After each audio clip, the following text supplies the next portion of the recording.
મિત્રો, જય માતાજી, રામ રામ ને સીતારામ। તો કેમ છો બધા? મજામાં દેશો। તો આપણે આવી ગયા ધોણેશ્વર મહાદેવના દર્શન કરવા। ચાલો તમને દર્શન કરવા। તો આ છે ધોણેશ્વર મહાદેવ મંદિર, જોઈ લો। આ છે ધોણેશ્વર મહાદેવનું મંદિર।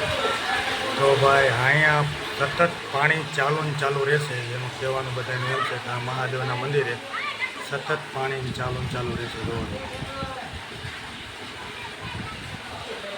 પાણી ક્યાંથી આવે છે પણ કોઈને ખબર નથી।